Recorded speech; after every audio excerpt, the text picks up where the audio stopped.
This does raise questions on medical ethics, yes, and the rights of parents versus the rights of medics and the rights of the court system. Yes, I mean, the first thing to say is it's a truly tragic case, as you said, and my heart goes out to the parents of this boy. It's hard to imagine anything worse than losing a child, really, and that must always be borne in mind. Your question about it's effectively about who should decide what should be done.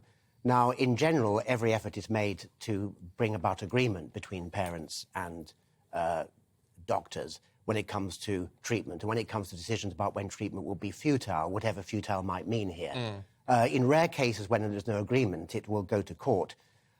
It's not the case that doctors have an automatic right to decide what happens, but usually you find that the courts will take expert advice and they will decide in these cases. I mean, the sort of case where this might arise would be the reverse case, where, let's say, the parents who have some religious beliefs that prevent, that not allow blood transfusions, might want the child to have a blood transfusion. The doctor will say, well, it's in the child's best interest because he or she is a minor.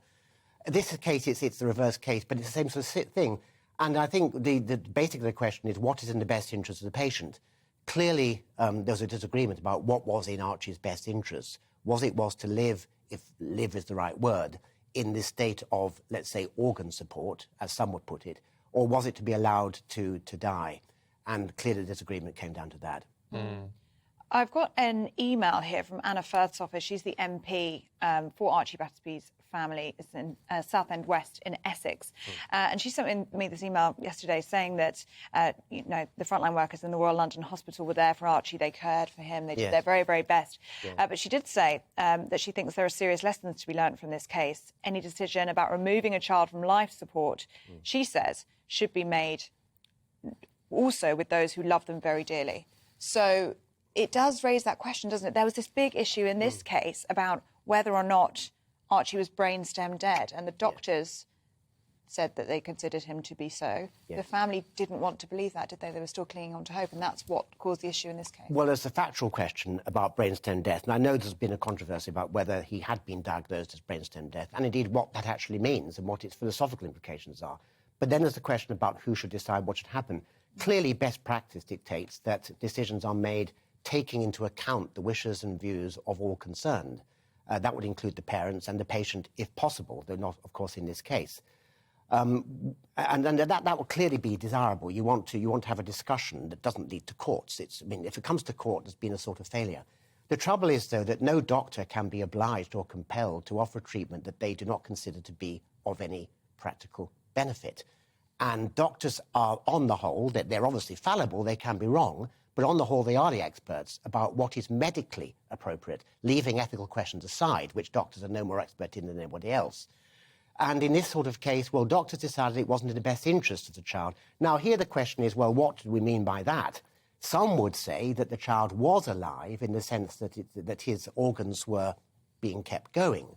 But also, it seemed to be the case that there was a catastrophic brain injury, which meant that there was no serious chance of the poor boy ever being restored to a conscious, self-aware life of relationship. He wasn't ever going to be alive in that biographical sense, if you like, as opposed to a biological sense, even if he had that. So I think that, most people, I think, would agree. You get these cases coming up and other cases where, it's perfectly standard practice, and the Paediatrics College advised this, that there are certain cases where if a child is brain dead or in a persistent vegetative state, treatment is of no benefit. And in general, even the most conservative pro-life people will say you're not obliged to strive officiously to keep alive. Nobody says you must keep life going at all costs.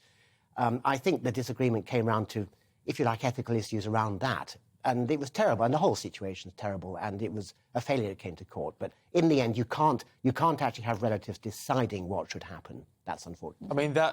That's the crux of it, because there will be people, and certainly the Battersbees and the Dances were saying, we are the parents, therefore it should be our decision. And it's about who has the right over that child. Indeed. And of course, the courts have turned around and said, well, actually, under these circumstances, it's not you. And unfortunately, I think that's correct. You can't, if you generalise this, if you have, for example, parents demanding treatments like homeopathic or naturopathic treatments with no proven efficacy, It's obviously not right. Obviously, parents can't demand treatments of doctors that doctors know to be ineffective. Doctors are autonomous too, if you like. They must make ethically responsible decisions. And in law, there's no proxy consent in English law. I mean, relatives can't make decisions. I mean, it's simply not the case that relatives always will have the best interests of patients. Obviously, in this case, they do. But I suppose that's up for negotiation as well, isn't it? In that they think they do, rather than what is actually seen to be the best. I mean, that's the difference, isn't it? Well, you just put your finger on it. They think they do. And, of course, everybody in this case, I'm quite sure, is well-intentioned. I mean, what you can have in other cases where relatives aren't well-intentioned, where they say, oh, my 95-year-old grandmother, he wants to die. I mean, when they have their eye on their money. I mean, this is the danger, obviously. Though in this case, obviously, that's not the case. I mean, clearly it's a horrible case because the parents love him desperately. And as I said, there's nothing worse than losing a child. It's terrible. But in the end, when you come down to who should decide, I don't think you can have a situation where parents can determine what should happen in treatment, sadly.